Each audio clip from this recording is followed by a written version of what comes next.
Sorry if this video is a little bit all over the place. Obviously hadn't planned to do this, but alas, here it is. Hey guys, it's me again with the video you didn't ask for. You're welcome. So I woke up this morning and decided I was gonna put on a fake tan. Now I do this quite often. I don't know if you noticed, but I'm quite pale. Wow. Good old English genes.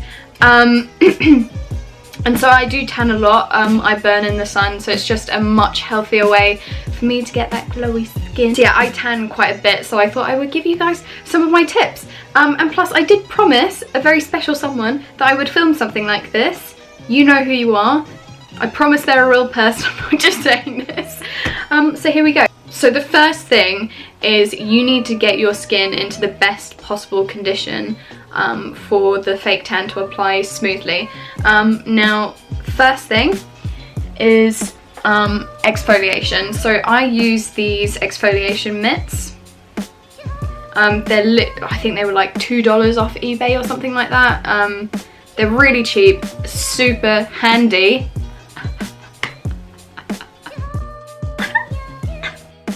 So yeah, I use these exfoliation mitts with a combination of, sometimes I will just use just a normal gel and use that to exfoliate my skin with gloves on, but I also sometimes use a coffee scrub. This was made for me by a beautiful girl called Jamie. I'm gonna link her Instagram down below because she's beautiful and I love her. But yeah, she made this coffee scrub for me and it's amazing. It looks like I haven't actually used a lot, but the inside is like dug in. So this stuff's amazing. Oh, it smells so good too.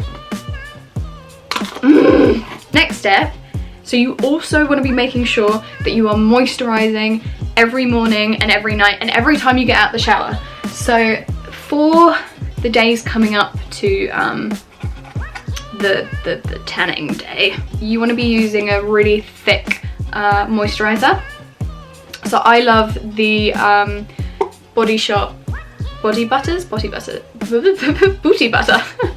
What? The Body Shop body butters. I've been using the, what is it? It's like the English rose or the British rose one. So you've done all of that and it gets to the day before you put on your fake tan. 24 hours before you put on your fake tan, you need to shave. Not the day of and not afterwards. You don't do it the day of because it opens up all of your pores and the fake tan will sink into your pores and you'll end up with lots of dark spots. And you don't do it afterwards because it can basically just take off some of the fake tan and we don't want that either. So you want to shave 24 hours beforehand. And making sure that you exfoliate afterwards and you moisturize afterwards. Okay, so we've shaved, we've exfoliated, our skin is as smooth as a baby's bottom. Now on the day that we actually put a fake tan on, you want to shower beforehand, obviously, just to get rid of any excess oils on your skin, any excess crud, you know, basically. That sounds a bit gross, but you just want to make sure you use just a kind of gel, shower gel, not a cream based one, because you don't want any extra residue on your skin. I've been using the Olive Branch shower gel by Lush, from Lush, whatever. It smells amazing, so yeah, it's really good. And then after all that, we get on to the actual tanning. So I will see you when I'm half naked. So usually, obviously, I would do this either in the nude or I would do it in my underwear, but for the sake of this video and not being too risque, here I am. So the first step, really important, is you want to make sure that you moisturize the parts of your body that tend to hold more fake tan. So this is generally your elbows, your knees, your ankles, your hands, and on your face as well. As I have been using this Glow Lab body lotion, and it's this stuff is amazing. It's so good. It smells like coconut. It's so good, and every time I wear this, I get compliments on like, what perfume are you wearing? I'm like, I'm not, I'm wearing moisturizer. Anyway, but yeah, it's really good. So we're just going to moisturize those bits of our body.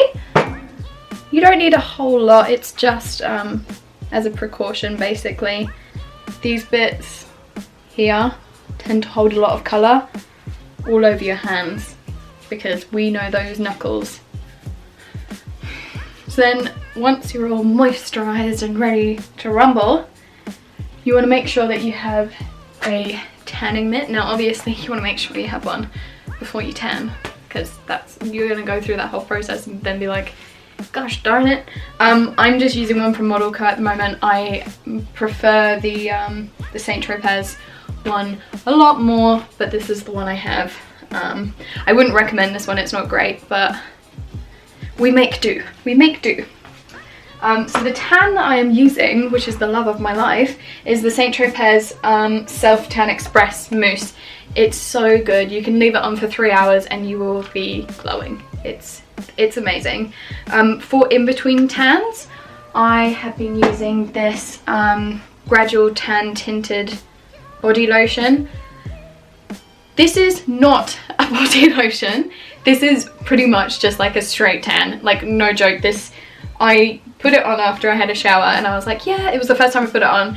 And I was like, yeah, cool, just like a little glow, you know. It's gonna be nice and moisturizing for my skin. No, it's just like a straight tan, and it's really messy. Ooh, close that up. But it's amazing. It's really, really good. So for each limb, I use 2 to 3 pumps basically, and if you want it darker, you then go on top. So you want 2 to 3 pumps, and we just go on like so. I don't usually start on my arms, I usually start on my legs and work upwards, but for the sake of this video, because obviously I'm not going to do it all on camera, that would be such a pain. To make sure you get into all the crevices, because you don't want to end up with weird white lines. It's not fun. So basically, yeah, I do that for the rest of my body. I can do my back, I don't have trouble with that, but it always makes it so much easier to have someone basically apply the tan to your behind area. And the first time I did it, my mum did it for me. Thanks mum, shout out to you. So yeah, I'm gonna go off camera, reapply this, and then we'll come back and have a little chit chat. So I'm back after fake tanning. I obviously decided to take my makeup off and tan my face as well.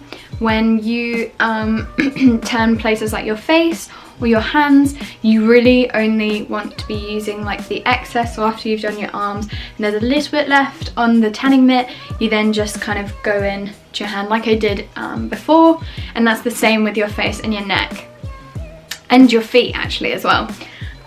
Now the last step before just, you know, lounging about for a couple of hours is you need some makeup wipes, and these are so important. And then basically you just want to go over the bits that tend to hold a lot more tan, so like your knuckles, your little wrist bit here, your wrist, you know what I mean. So you just kind of go in like that, do all your knuckles, and this is probably the key that ends up making it look a lot more natural, because you don't end up with dark patches where there shouldn't be. Your palms, obviously your palms aren't tanned, are they? And then you want to go and do your elbows. I've already done them off camera, and your knees. So that is it.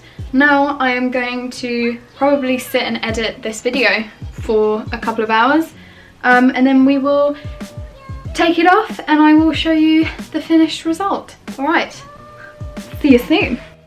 So this is the finished tan. So after this, after you've put the fake tan on, you've waited the correct amount of hours that it says on the bottle, then basically you are moisturizing, just keeping your skin again in a really good condition, but don't exfoliate. Don't exfoliate until it starts to go patchy and you want to take it off and reapply another tan. If you have any more questions, then just message me on Instagram or on YouTube or whatever. I'm pretty active, So yeah, so subscribe and give this video a like if you want to, and also let me know if you guys have any like tanning tips that I should know. Alright, see you later.